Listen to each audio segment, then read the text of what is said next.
하나님은 살아 계십니다. 네. 우리가 믿는 하나님은 살아 계시고 또 우리에게 복을 주시는 분입니다. 많은 사람들은 하나님이 복을 주신다 라고 말하면 기복적이다 라고 말하시는 분들도 많이 계세요. 신학자들 가운데도 많이 계시고 목회자들 가운데도 많이 계시고 실제로 교회 다니는 사람들 가운데도 많이 있습니다. 그런데 성경은 분명히 하나님은 사람에게 복을 주시는 분임을 분명하게 표현하고 있어요. 인간을 만들자마자 하나님이 제일 먼저 사람들에게 하신 단어가 뭐냐면 복주시대예요. 복주시대. 생육하고 번성하고 충만하고 정복하고 다스려라. 구체적으로까지 내용을 주셨어요. 그리고 노아에게도 복을 주셨다고 말하고 있고 아브라함과 이삭과 야곱과 심지어는 요셉이 머물고 있는 집에 하나님의 사람인 요셉 때문에 그 보디발의 집에 하나님이 복을 내리셨다라고 성경은 기록하고 있습니다. 예수님이 이 땅에 오셔서 수많은 사람들을 불러 모아놓고 첫 메시지, 처음 가르쳐 주신 상상수훈의 메시지, 첫 메시지가 심령이 가난한 자는 복이 있나니 천국이 저희 것이며 하면서 팔복을 말씀하셨어요. 그런데 이 단어를 영어로 봐도 그렇고 히브리 헬라말로 봐도 그렇고 첫 단어가 복받아라입니다. 복받아라. 예수님이 오셔서 이 땅에 오셔서 첫 메시지가 복받아라예요. 그리고 에베소서 1장 3절로부터 14절까지 보면 하나님의 몸된 교회를 하나님이 뭐라고 말씀하고 있냐면 너희들은 하나님 아버지는 그리스도 예수 안에서 하늘에 속한 모든 신령한 복을 교회에게, 교회 성도들에게 주셨다라고 말하고 있어요. 그 내용이 구체적으로 영원전부터 장세전부터 너희를 그리스도 안에서 택한 것이 영적인 복의 시작이다. 그런데 예수님이 이 땅에 오셔서 십자가에 피 흘려주셔서 너희 죄를 속량, 구속, 곧 죄를 사해 주시고 너희들을 자녀 삼아, 양저 삼아 주신 것, 이것이 영적인 신령한 복이다. 그리고 너희들은 때가 차면 영원전부터 하나님이 감추었던 비밀들을 너희들에게 알려주는데 때가 차면 그리스도 안에서 하늘과 땅이 통일되는 온전한 유니버설 처치가 이루어진다. 이것이 바로 교회가 받은 영적인 복이다. 그래서 이 영적인 복은 영원전부터 또 이 시대 그리고 영원 후까지를 얘기해주고 있습니다. 이렇게 하나님은 복을 주시는 분이에요. 그런데 이 복이 뭐냐? 샤머니즘처럼 이방 종교처럼 비나이다 복받아라 복받아라 이 땅의 복만을 우선으로 말하고 있는 것이 아니라 그리스도인들은 하나님이 원하시는 복은 회개되어진 믿음 가운데 주시는 복을 말씀해 주고 있어요. 그 첫째가 회개되어지는 거예요. 우리는 회개되어져서 우리가 우상을 버리고 세상 것들을 버리고 세상의 탐욕과 욕심을 버리고 돈을 버리고 돈을 버리라는 것이 돈 자체를 버리라는 것이 아니라 돈을 하나님보다 더 사랑했던 것을 버리는 거예요. 일터를 하나님보다 더 사랑했다는 것을 버리는 거예요. 내 아내와 내 남편을 하나님보다 더 사랑했다는 걸 버리는 거예요. 그리고 하나님께로 돌아오는 거예요. 지금 이 순간만큼은 여러분들이 돈, 여러분 집에 있는 그 누구 다 버려야 돼요. 아들, 딸 다 버리세요. 그리고 지금 이 순간만큼은 하나님께로 돌아오는 시간입니다. 하나님만을 사랑하는 시간입니다. 하나님을 마음을 다하고 힘을 다하고 목숨을 다하고 뜻을 다하여 사랑하는 시간이에요. 이게 예배예요. 이게 하나님이 기뻐하시는 예배예요. 이게 하나님이 원하시는 믿음이에요.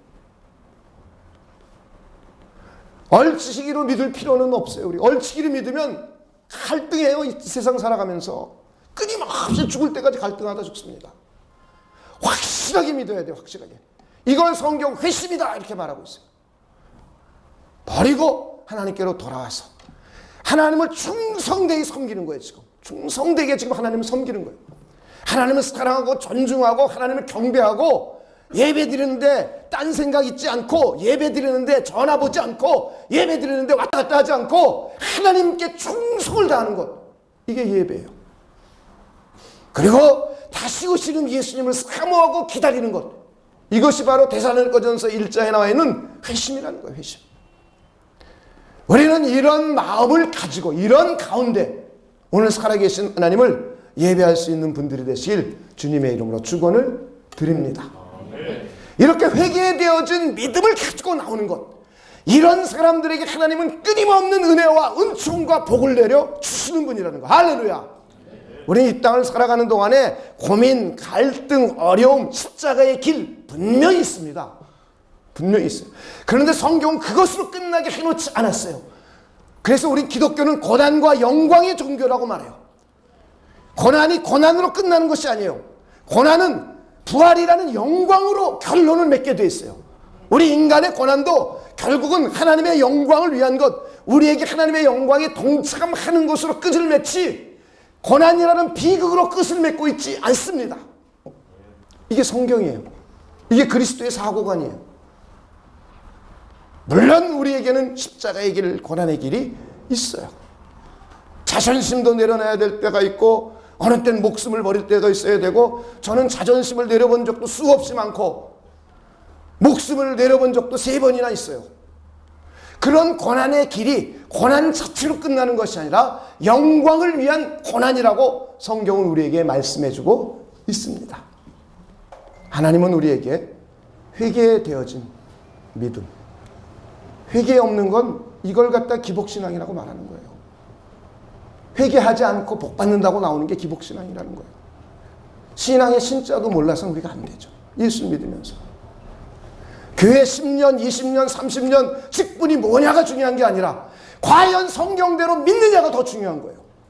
저는 여러분들이 성경대로 묻는 분들 되시길 주님의 이름으로 축원을 드립니다. 한번 누가복음 11장 28절 한번 보도록 하겠습니다.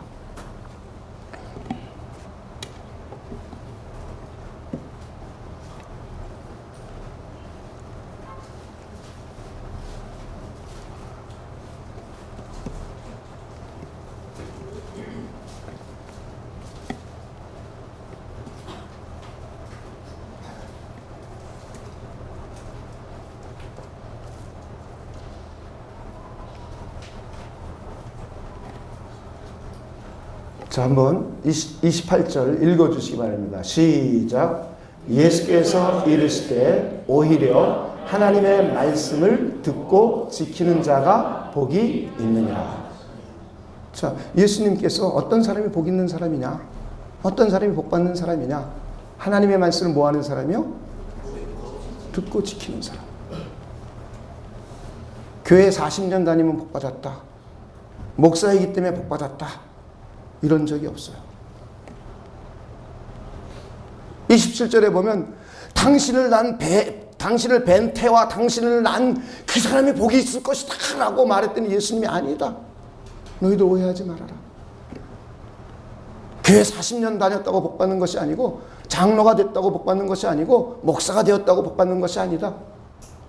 오히려 하나님의 말씀을 듣고 지키는 자가 복이 있도다. 할렐루야.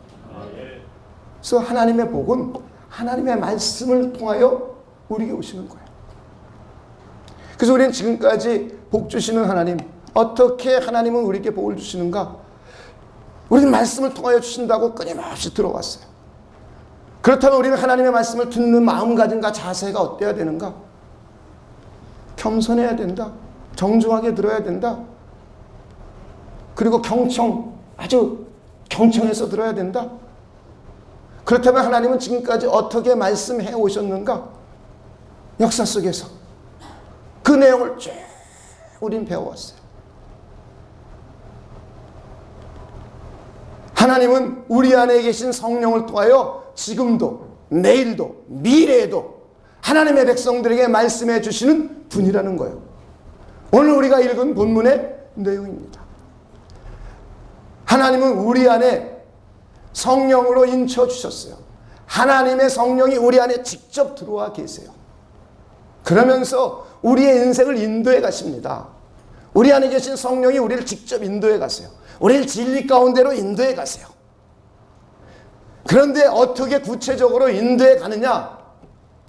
우리에게 말씀을 해 들려주세요. 말씀을 해주세요. 어떤 것이 선한 것이고 어떤 것이 악한 것이고 어떤 것이 하나님이 축복하는 것이고 어떤 것이 하나님이 싫어하는 것이고 어떤 것이 하나님의 뜻이고 어떤 것이 아닌지 너희들 그렇게 살면 혼난다. 이 성경에 다 기록되어 있어요. 하나님은 성령을 통해서 우리에게 그렇게 말씀해 주세요. 너희들 신앙생활하면서 그렇게 하면 안 된다. 이렇게 하면 잘하는 것이다. 이렇게 해야 된다. 그래서 선한 길로 끊임없이 우리를 이끌어 가시고 인도해 가세요. 그 심지어는 성령은 우리의 미래일, 장래일까지도 알려준다고 말씀해 주고 있어요.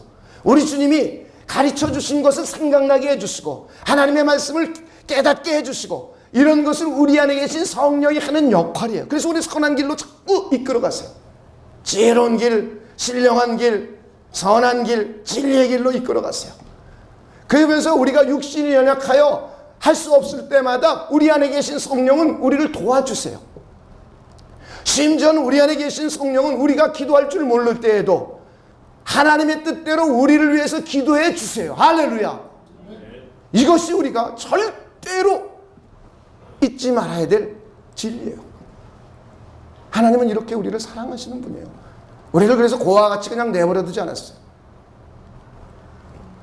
부모들이 자녀를 놔놓고 나 몰라라고 내팽개치지 않으셨어요. 하나님은 우리를 영적으로 태어나게 다시 해놓고 나 몰라라 하지 않으셨어요. 하나님의 영을 우리 안에 딱 인쳐주셨어요. 이제 이 하나님의 영이 우리를 도와주시고 말씀을 들려주시고 깨닫게 해주시고 기도할 수 있도록 도와주시고 연약할 적마다 도와주고 하면서 우리를 모든 것이 합력하여 선한 길로 갈 수 있도록 하나님이 해 놓으셨어요. 할렐루야. 그래서 우리가 복받는 사람이라는 거예요.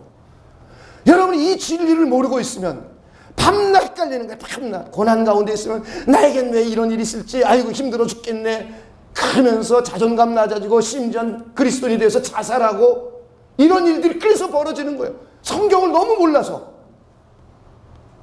진리를 알면 자존감이 낮아질 이유가 없어요. 진리를 알면 우리가 어려움을 있을 때에 어려움 속에 푹 파헤쳐 있을 수가 없어요. 이걸 딛고 일어날 힘이 바로 이 진리 안에 들어있기 때문이에요. 할렐루야. 저는 여러분들이 정말 그런 은혜가 넘칠 수 있는 분들이 되시길 주님의 이름으로 축원을 드립니다. 말씀을 모르면 이길 힘이 없어요. 누구 얘기 듣고 못 이깁니다. 누가 이끌어준다고 이긴다고 못 이겨요. 은혜요? 사람이 주는 거 아닙니다. 하나님이 주시는 것이죠. 그것도 누가? 여러분 안에 계신 성령이 주시는 거예요. 하나님은 여러분 안에 계신 성령을 통하여 우리에게 은혜 주시는 거예요. 감정만이 복받친 걸 우리는 은혜라고 그러면 안 돼요. 지식적으로 알게 됐다는 걸 은혜라고 그러면 안 돼요. 은혜는 실질적이고 구체적입니다. 영적이면서도 지성적이면서도 감성적이면서도 그리고 모든 것을 다 포함하고 있어요. 이게 하나님의 은혜예요. 그러니 이 하나님의 은혜는 우리가 받고 싶다고만 받을 수 있는 것이 아니라 우리 안에 계신 하나님의 성령에 의해서 받을 수 있다는 것이에요. 할렐루야. 그래서 우리는 우리 자신을 자꾸 하나님의 성령님께 내어 드릴 수 있는 분들이 되시길 주님의 이름으로 축원을 드립니다. 우리는 살다 보면 환경을 여러 가지 환경을 만납니다. 이걸 결정해야 될지 저걸 결정해야 될지 이런 시기가 우리에게 끊임없이 일어나요. 살다 보면. 그런데 이럴 때마다 그런 환경 가운데 하나님 우리는 고난 가운데만 말씀해 주시는 것이 아니라 우리가 이걸 결정해야 될지 저걸 결정해야 될지 할 때에도 하나님은 우리에게 말씀해 주세요.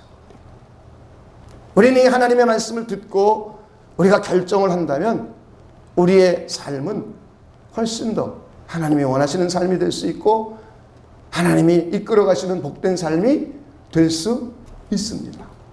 물론 우리가 잘못된 결정을 해도 우리는 마침내 우리 이런 모든 것을 통하여 하나님은 선한 길로 인도해 가세요. 단지 다른 건 조금 도울 뿐이에요. 그러나 우리의 그 어떤 것을 통하여서도 하나님은 우리를 선한 길로 이끌어 가십니다. 여러분 그렇게 가신다고 믿으십니까? 이게 믿음이에요. 이 로마서 8장 28절에 하나님을 사랑하는 자 곧 그 뜻대로 부르심을 입은 자들에게는 모든 것이 합력하여 선을 이루느니라 그랬어요. 좋은 일, 나쁜 일, 어려운 일, 또 아주 통통한 일, 이런 모든 것을 합력하여서 여러분이 고난 가운데 지금 있다 할지라도 그것이 결국은 하나님은 여러분을 선한 길로 인도해 가십니다. 그렇기 때문에 우리는 A, B, C, D 4개 중에 고를 때 좋으냐 나쁘냐를 결정하는 게 아니에요. 우리가 보기에 나빴다는 것을 결정했어도 마침내 하나님이 이것을 선한 방법으로 바꾸어 가십니다. 할렐루야. 이게 우리의 신앙이에요.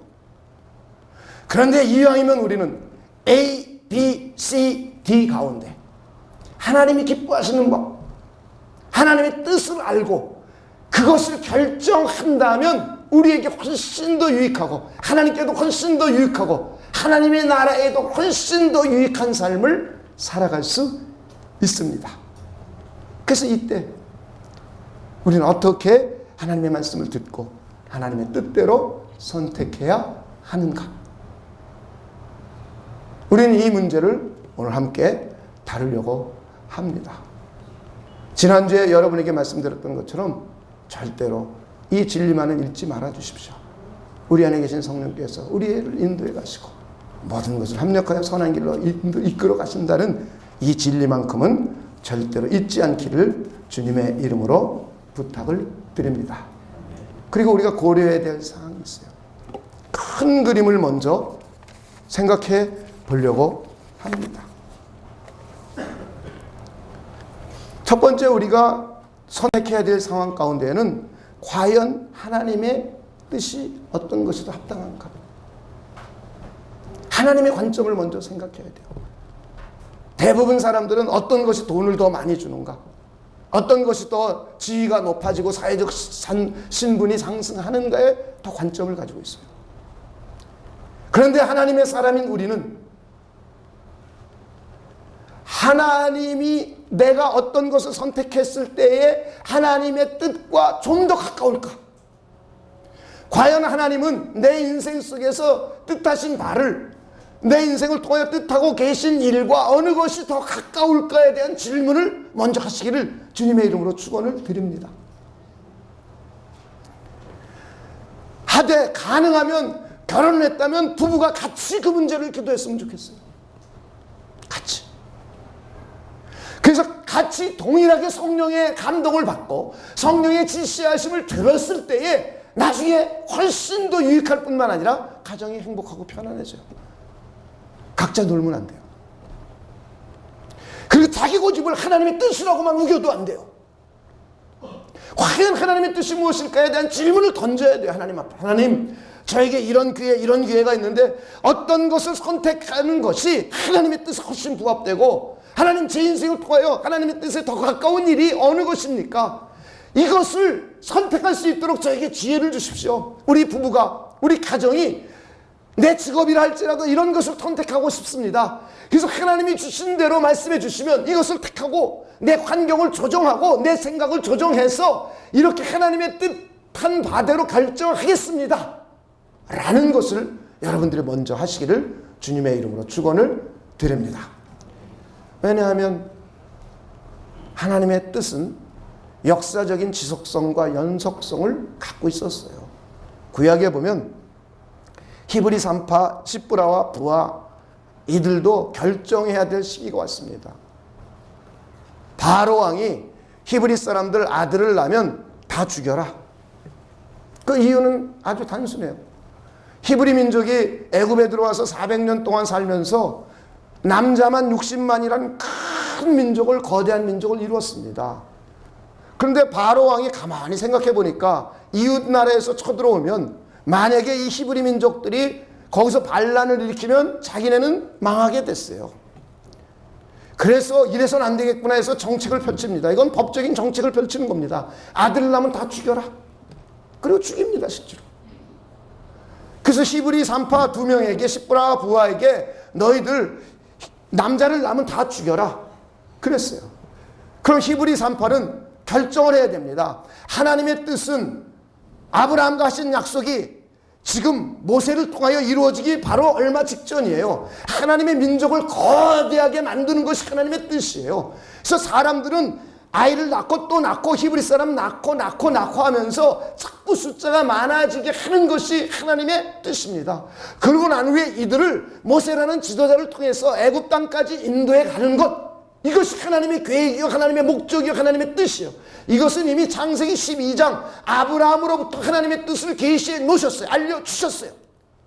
그리고 아브라함과 이삭과 야곱의 하나님이라고 모세에게까지 와서 말씀하셨어요. 나는 누구냐? 너에게 지금 사명을 주는, 바로 지금 이 순간에 사명을 주는 하나님이 아니라 이미 모세의 하나님이었고 야곱의 하나님이었고 그리고 요셉의 하나님인 내가 너에게 사명을 주고 부르는 것이다. 하나님의 뜻은 이미 역사 속에서 계속 진행되고 있었습니다. 이 뜻은 안 변해요. 절대 불변이에요. 우리 인간들은 자꾸 내 뜻을 변화시키면서 하나님의 뜻을 나에게 맞추라 그래요. 그 어리석은 짓 하는 거예요. 얼마나 사람들이 어리석습니까? 불변하는 하나님의 뜻에 나를 맞춰야지. 자기 뜻을 정해놓고 하나님 나에게 맞춰주시오. 제발 그러지 않기를 주님의 이름으로 축원을 드립니다. 그래서 이 시브라와 부하는 결정을 해야 됩니다. 바로의 말을 들으면 하나님의 뜻을 어기는 게 되고 하나님의 뜻을 순종하면 바로한테 죽을 것 같아요. 그런데 이 시브라와 부하는 하나님의 뜻에 순종했습니다. 그래서 그들을 다 받아서 낳도록 다 했어요. 그랬더니 성경은 하나님이 그 집에 복을 내려주셨다라고 기록하고 있습니다. 여러분들이 지난주에 찾아봤던 이야기예요. 출애굽기 1장 21절에 보면 하나님이 그들의 집안을 흥왕하게 하신지라 그랬어요. 여러분의 집안이 흥왕하려면 하나님의 뜻대로 하면 흥왕해요. 아주 심플합니다. 옆에 분에게 여러분 집안이 흥왕하고 싶습니까? 물어보세요. 여러분의 뜻대로 하면 하나님이 흥왕하게는 안 해줘요. 여러분의 실력으로는 할 수 있어요. 전능하신 하나님이 흥왕하게 해주는 것은 하나님이 그들의 집안을 흥왕하게 하신지라. 할렐루야. 저는 여러분들이 모두 그런 분들이 되시길 주님의 이름으로 축원을 드립니다. 예수님께서도 이 땅에 오셔서 요한복음에 보면 내가 하늘로서 내려온 것은 내 뜻을 행하려 함이 아니요 나를 보내신 이의 뜻을 행하려 함이니라. 나를 보내신 이의 뜻은 내게 주신 자 중에 내가 하나도 잃어버리지 아니하고 마지막 날에 다시 살리는 이것이니라 그랬어요.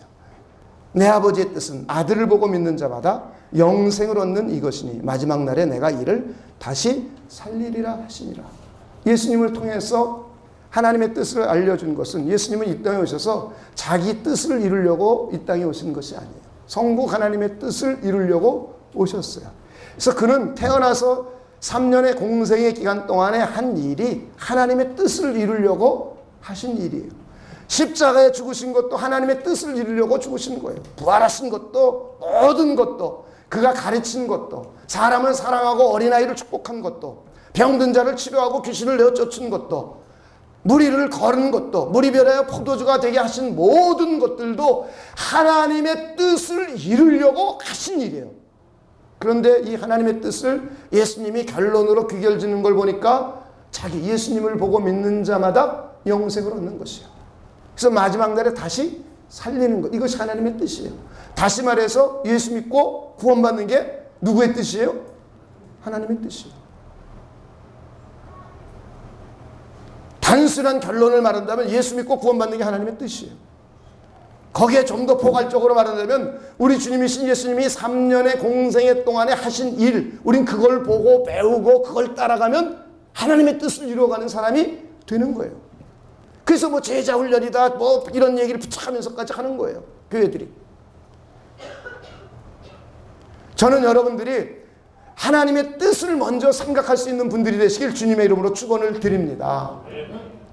내가 이것을 함으로 해서 A라는 것을 선택함으로 해서 B를 선택했을 때보다 과연 하나님의 뜻이 더 잘 이루어질 수 있을까? 내 인생을 통하신 하나님의 뜻에 더 가까울까라는 것을 생각하며 함께 가족이 기도해가는 거예요. 그러면서 하나님의 성령께서 주시는 마음을 정리하시면 여러분에게 좋은 복된 기회가 될 것입니다. 할렐루야. 두 번째는 우리가 큰 그림으로 볼 또 하나는 우리 인간을 하나님이 어떻게 창조해서 어떻게 행복하게 만들었는가. 이건 좀 나의 관점입니다. 우리 인간의 관점입니다. 하나님은 인간을 만들 때 하나님의 형상대로 만들었어요. 그리고 난 후에 에덴 동산의 삶의 모습을 우리가 조금 생각해 볼 필요가 있습니다. 하나님이 아담을 먼저 만드셨어요. 그리고는 하나님과 아담은 관계를 맺었습니다. 영적인 관계죠. 아담은 하나님을 섬기고 하나님을 사랑하고 하나님을 존귀하게 여겼어요. 하나님은 아담에게 복을 주시고 은혜를 내려주셨어요. 그리고 하나님이 창조해내신 세계를 에덴 동산을 주면서 여기를 관리하고 다스려야 하면서 그에게 사명을 줬어요. 에덴 동산을 잘 관리하라. 다시 말해 환경을 잘 보존하고 다스리라 라는 사명을 줬어요. 이때 아담은 하나님과의 관계를 잘 맺고, 두 번째는 환경을 잘 관리하고 다스렸음에도 불구하고 하나님이 보시기에 조금 쓸쓸해 보이니까 그의 갈빗대를 취해서 하와를 만드셨어요. 가정을 세워주셨어요. 아내를 만들었어요. 그러고 났더니 아담의 모습이 굉장히 행복해 보였습니다. 이게 우리 인간의 본질입니다. 그래서 우리는 여기서 저와 여러분에게 적용을 한다면 우리의 삶은 세 가지 삶이 있어요. 첫째는 영적인 삶입니다. 이것은 뭐냐? 교회 생활이에요. 오늘날로 말하면 신앙생활이요 교회 생활입니다. 이 신앙생활과 교회 생활, 또 이것을 영적인 이 관계를 통해서 하나님이 우리에게 세상에 나가 일할 수 있도록 청지기의 역량을 우리에게 부어주십니다. 우리에게 청지기의 사명을 맡겨주셨어요. 그럼 세상에 나가서 열심히 일하고 공부하고 살아갈 때 우리 행복감과 만족을 느낍니다. 그리고는 그걸 더 떠나서 하나님을 잘 섬기며 가정에서 아내끼리, 남편과 아내가 한 몸이 이루어지고 서로 사랑하고 존중하고 할 때에 우리 행복감을 느껴요. 이 세 가지가 밸런스가 잘 유지되고 맞아야 행복함을 느낍니다. 저는 뉴욕에 오래 있었기 때문에 뉴욕에 미국 사람이나 한국 사람들 가운데 특히 맨하탄에는 전문 직업을 가진 사람들이 주로 모여있는 집단이 많이 삽니다. 법조계면 법조계, 또 우리 파이낸셜 계통이면 그쪽, 그다음에 예능 계통이면 예능 계통, 음악도 거의 전 세계의 모든 흐름을 뉴욕에서 다 합니다. 그래서 클래식 음악의 모든 매니지먼트 회사들도 주로 뉴욕에 대부분 있습니다. 그래서 각 전문가 집단에 최고의 탑 5% 안에 들어가는 사람들의 삶을 많이 봐요. 세상 말로는 성공했다는 사람들이죠. 세상 말로는. 로펌 같은 데 얘기를 들으면 약 2,000명 정도 변호사가 있는 로펌 같은 데 보면 그런 대형 로펌에 들어가려면 하버드나 예일, 적어도 이런 데 나온 5% 사람들 중에만 들어가요. 그리고 그 중에 그 사람들이 거기서 파트너가 되는 데에는 그 중에서도 겨우 1%도 안 돼요. 나머지는 다 제거돼 떨어져 나갑니다. 그래서 40세쯤 돼서 그 대형 로펌의 파트너가 된 사람들, 혹은 40세가 되어서 큰 금융회사의 파트너가 된 사람들 보면 돈은 어마어마하게 벌어요. 우리 숫자로 계산하지 못하는 돈을 벌어요. 천문학적인 숫자입니다. 그런 돈을 벌어요. 그리고 그 분야에서는 1인자들이 다 돼 있어요. 음악가들도 마찬가지예요. 다 1인자들이 있어요. 그걸 위하여 목숨을 걸고 일했습니다. 전 생애를 투자해서 일했습니다. 그런데 그런 가정 쳐놓고 이혼하지 않은 가정을 제가 본 적이 없어요. 다 이혼했어요. 아이들은 대부분이 마약 중독자, 전부 그런 아이들로 돼 있어요. 그래서 그 나이 돼가지고 후회해요. 허탈감에 빠져요. 45살, 50살쯤 돼가지고 과연 내 인생이 뭔가? 과연 내 인생이 성공한 건가? 부인은 다른 데로 가버렸고 자녀들은 아빠와 대화도 안 하려고 그러고 자기는 이 세상에서 성공했지만 그리고 자기 영혼이 과거에 젊었을 때는 하나님을 그렇게 잘 따르고 믿었지만 언제인지 모르게 하나님을 버리고 신앙생활도 안 하면서 영혼이 완전히 부패해져 있는 자신의 모습을 발견해요. 그러면서 질문입니다. 과연 내가 성공한 삶인가? 이 사람들은 우리 인간의 본질이 하나님과의 관계를 맺고 이 관계를 통해서 하나님이 주시는 사명, 이 땅에서 해야 될 일들을 주시는 것에 충성하고 더 나아가서 하나님이 세워주신 가정을 서로 그리스도를 사랑하고 존귀히 여기면서 서로 사랑하고 존중해주는 이 가정생활의 모습을 밸런스 있게 갖추지 못했어요. 그러면서 오는 불행입니다. 저는 여러분들이 이런 불행을 따라가지 않기를 주님의 이름으로 축원을 드립니다. 이 밸런스를 잘 맞춰야 돼요. 첫째는 영적인 생활, 신앙생활, 교회생활. 두 번째는 사회생활. 세 번째는 가정생활. 그때 우리는 행복을 풍성하게 느낄 수 있습니다. 그래서 여러분이 A, B, C, D 중에 결정할 때 지금 내가 이 관계 가운데 어느 것이 부족한데 어떤 것을 더 보완하고 보강해야 될까를 기도하면서 선택하는 거예요. 큰 그림으로 봤을 때. 그래야 미래적으로도 행복해집니다. 내가 이렇게 이직을 해가거나 이것을 선택했을 때 하나님과의 관계는 혹시 더 멀어지는 것은 아닌가? 혹시 내 가정의 아내와 자녀와의 관계는 조금 더 멀어지는 것이 아닌가? 내가 사회에서는 혹시 도태되는 것이 아닌가? 이런 밸런스를 잘 생각하며 결정할 수 있는 분들이 되시길 주님의 이름으로 축원을 드립니다. 저는 저희 아들이 로펌에서 3년을 일할 때 보니까 돈은 많이 받아요. 일반 회사, 금융회사보다 적어도 2배 내지 3배를 더 받더라고요. 그러니까 대형 로펌은 변호사 초임이 미국에서 한 25만 불 됩니다. 그리고 일반 회사는 10만 불, 12만 불 정도 돼요. 그러니까 2배 이상 차이가 나죠. 근데 로펌에 있을 때 보니까 아침 6시에 출근을 해서 밤 12시 또 큰 사건이 진행되면은 그냥 사무실에서 밤새고 그러더라고요. 한 사건에 국가 대 국가의 일이라든가 대형 회사 대 회사의 일을 맡으면 이제 뭐 변호사가 보통 10명이 한 팀이 되고 이래요. 그래가지고 다큐멘터리가 100만 페이지 정도 된답니다. 이 100만 페이지를 리뷰하고 요점을 정리하고 그걸 법정에 가서 서로 공방을 해야 되니까 그냥 며칠 밤을 샌대요. 사무실에서. 변호사 8명, 10명들이. 밤새워가면서. 이런 일을 다반사로 하더라고요. 그래서 제가 만났을 때 그 일은 어떠니? 그러니까 일은 행복하고 좋대요. 그런데 이런 일 몇 년 더 할 수 있겠니? 내가 물어봤어요. 너 이런 일을 계속 한다면 가정생활 할 수 있겠니? 신앙생활 할 수 있겠니? 질문을 던졌어요. 그러면서 너희 파트너들을 한번 보자. 그들 가정이 어떠니? 다 깨져 있대요. 그럼 너도 앞으로 10년 후에 저런 삶인데 저 삶 행복하니? 질문을 던졌어요, 제가. 그리고 아빠는 너에게 레코멘드 해준다. 하나님이 우리를 이렇게 만드셨기 때문에 우리 이 세 가지 밸런스를 잘 유지할 때 행복함을 느낄 수 있다. 저는 그렇게 서제션 해줬어요. 그리고 난 후에 그거보다도 훨씬 연봉이 작은 곳으로 들어갔어요.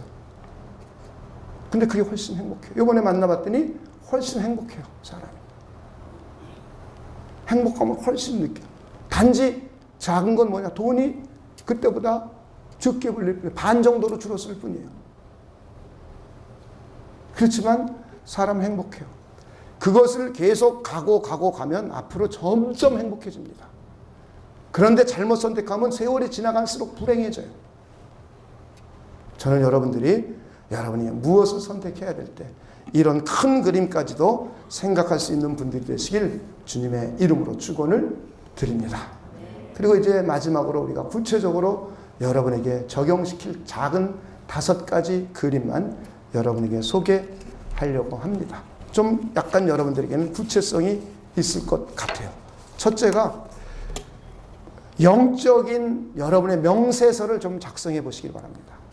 영적인, 내가 예수님을 언제 만났고 살아오면서 영적으로 변화가 일어났던 일들이 있어요. 하나님에 대한 경험들. 이런 것들 한번 쭉 적어봅니다. 그러니까 스피리추얼 스테이트먼트를 여러분이 만들어 보는 거예요. 기록해 보는 거예요. 내가 언제 하나님을 만났고, 그리고 하나님을 만나게 되면서 내가 학교에 대한 변화는 뭐가 있었고, 이런 걸 한번 적어보는 겁니다. 그리고 언제 어떻게 하나님의 큰 감동을 받았었고, 그때 하나님 앞에 무엇을 하기로 내가 결심했었고, 이런 것들을 여러분 쭉 적어보는 거예요. 두 번째는 여러분이 어느 일이 A, B, C, D 중에 어느 일이 내 막 심장을 박동하게 하는가. 다시 말해 몰티베이션, 동기가 자연스럽게 저절로 생겨나는가. 여러분 이걸 생각해 봐야 돼요. 이걸 우리 영어로 하트비트라고 그래요. 스피리추얼 스테이트먼트 다음엔 내 심장이 뜨는 이 내가 어느 곳에 훨씬 더 욕망을 가지고 막 동기유발이 되고 그 어떠한 어려움과 환경이 있을지라도 그것만 보면은 내 심장이 뛰면서 하고 싶은 것인가? 어떤 것이 더 이런 일인가를 여러분들이 생각해 보십시오.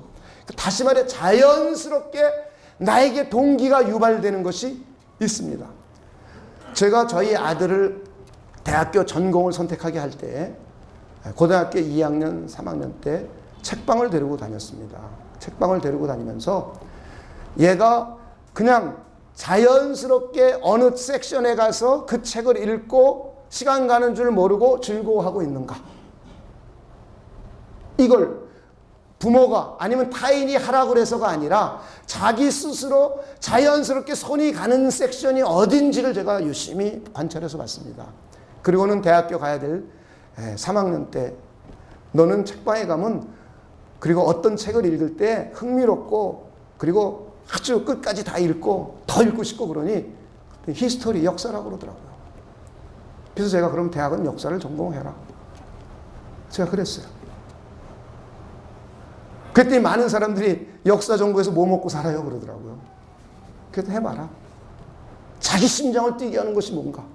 그래서 대학교 4년은 역사를 주로 공부했습니다. 그러고 나서 대학을 졸업하고 무엇을 선택해야 될지 몰라요. 그래서 또 한국으로 불렀어요.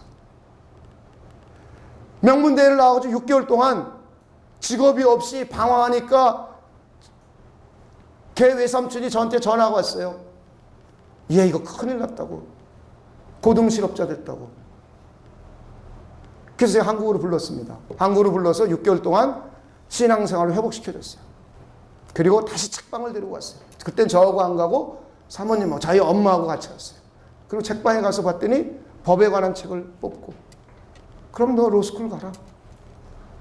그래서 변호사 로스쿨 가게 된 거예요. 어떤 것이 내 심장을 자연스럽게 뛰게 하는가? 동기유발이 자연스럽게 일어나는가?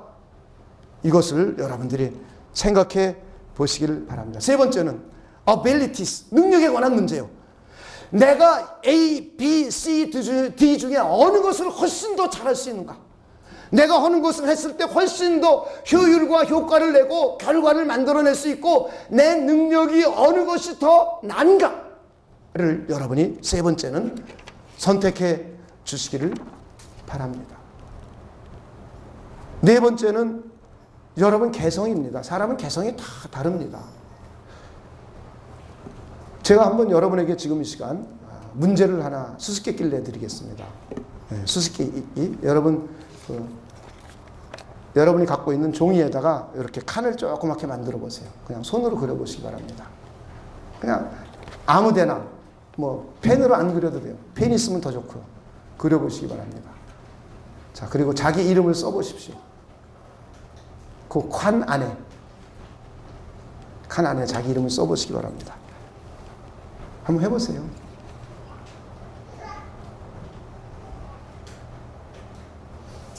많은 깨달음이 생길 겁니다. 한번 써보셨습니까? 반대편으로 써보시기 바랍니다. 반대편 손으로. 반대편 손으로.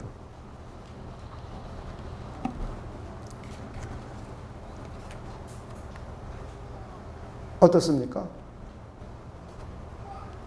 반대편 손으로 썼을 때 자기가 원래 쓰던 손으로 썼을 때는 훨씬 더 편안하죠. 그리고 시간과 노력이 덜 들어요. 그리고 결과가 좋아요. 이게 퍼스널리티예요. 사람마다 퍼스널리티가 다 달라요. 개성이 다 있어요. 사람마다 개성이 다 있어서 자기에게 잘 맞는 게 있어요. 그리고 자기에게 잘 안 맞는 게 있어요. 근데 우리는 자기에게 잘 안 맞는 것 고쳐보려고 노력해도 안 됩니다. 결혼 생활 오래 하신 분들, 자기 아내나 남편의 습관 가운데 지금까지 못 고치는 거 있죠? 안 고쳐지죠? 못 고쳐요. 그거 고치라고 하면 뭐합니까? 그 남편은 죽기보다 더 힘들어요. 스트레스 받아요. 결과도 못 내요. 오히려 그가 잘하는 걸 시키세요. 잘하는 거. 그게 지혜로운 여자예요. 남편도 마찬가지. 아내에게 못하는 거 백날 고쳐라 하면요, 처음에는 그래 알았어 그러다 사랑이 식으면 또 잔소리야. 그럼 집에 들어가기 싫어져요. 그게 개성이 그만큼 중요한 거예요. 그 개성에 맞는가? 그래서 우린 개성을 여러 가지로 선택해 보시죠. 내향적인 사람인가 외향적인 사람인가, 이런 걸 좀 여러분이 생각해 봐야 돼요. 지성적인가 아니면 좀 직관적이고 감성이 있는가? 객관성이 있으면서 논리적인 것을 훨씬 더 선호하는가? 아니면 감성적이고 직관적인 걸 더 선호하는가? 아니면 규칙되고 반복되고 지속적인 일을 좋아하는가? 아니면 매일 변화무쌍하게 일어나는 일을 좋아하는가? 변화무쌍한 거 좋아하는데 지속적인 거 계속 시키면요, 지겨워요. 그냥 금요일 날 7시부터 밤 11시까지 지속적으로 계속 기도시키면요, 변화무쌍한 거 좋아하는 사람은요, 지겹습니다. 지겨워요. 그런데 천국 가서 예배하고 기도하는 게 지겨우면 어떡할까? 그 고민이에요, 고민. 천국은 하루 종일 하는 게 뭡니까? 찬송 부르고 예배하고 기도하는 건데, 그게 지겹다면 천국이 아니라 지옥이 될 것 같아요. 그러면 좀 기도하세요. 하나님, 예배드림이 즐겁고 기도함이 즐겁고 말씀 읽음이 즐겁고 찬송함이 행복한 사람 되게 해달라고. 그래야 천국 가서 잘 견딜 수 있을 것 같습니다. 어찌됐든 사람이 이렇게 달라요. 그리고 어떤 사람 자기 절제를 잘하는 사람이 있는 반면에 자기 표현을 촥촥 하는 사람이 있어. 솔직하고 담백하게. 그런데 두 사람이 만나면 싸웁니다. 이 개성은 달라요, 사람마다. 그리고 어떤 사람은 팀워크를 잘 이루고 협조적이면서 공동체적으로 결과를 잘 만들어내는 사람이 있는 반면에 어떤 사람은 경쟁하기를 좋아해요. 그래서 함께 하는 것보다 자기 혼자 하고 이러는 걸 좋아합니다. 그렇다고 해서 왜 사회성이 없니? 그리고 너무 애들 나무라지 마세요. 걔는 못해요. 그런데 언제 그런 것이 해결되느냐? 좀 사람이 성장해가고 성숙해가고 사회생활 하면서 개선은 됩니다. 그러니까 그건 너무 고민할 필요가 없다는 거예요. 사람마다 개성이 달라요. 그가 잘할 수 있는 것을 교육 가운데 잘 교육시켜주면 그 사람은 잘할 수 있어요. 우리가 A, B, C, D를 선택할 때도 똑같다는 거예요. 할렐루야. 그 다음에 마지막으로 experience, 경험한 것들을 전부 적어보는 겁니다. 영적인 경험들, 교육적인 경험들, 직업적인 경험들. 그러다 보면 영적인 명세서부터 해서 일관성 있는 라인이 나와요. 일관성 있는 라인이 나와요. 이때 일관성이 어느 것이 가장 일관성이 있는 것인가 를 여러분이 구체적으로 선택하신다면 여러분에게는 가장 최선의 방법을 선택할 수 있을 것입니다. 저는 여러분 삶 가운데 A, B, C, D 혹은 해야 되냐 말아야 되냐 이런 수많은 일을 만나게 되죠. 이럴 때마다 절대로 잊지 말아야 될 진리는 성령은 우리 안에서 우리를 인도해 가신다는 것. 이거 절대 잊지 말기를 주님의 이름으로 부탁을 드립니다. 두 번째는 우리가 큰 그림으로 봐서 하나님의 뜻이 어느 것에 더 부합되는가. 또 하나님의 형상대로 지음받은 나의 세 가지 생활을 생각해 보면서 어떤 것이 밸런스 유지에 가장 적합한 것인가? 이건 나의 행복을 위한 거예요. 하나님은 하나님의 영광을 위한 거예요. 이 두 가지를 고려해 봅니다.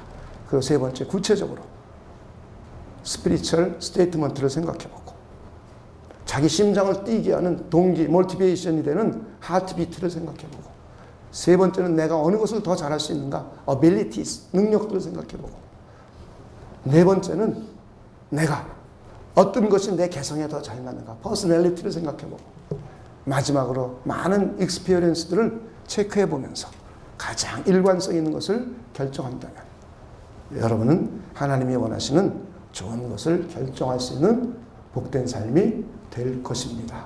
우리 기도하겠습니다.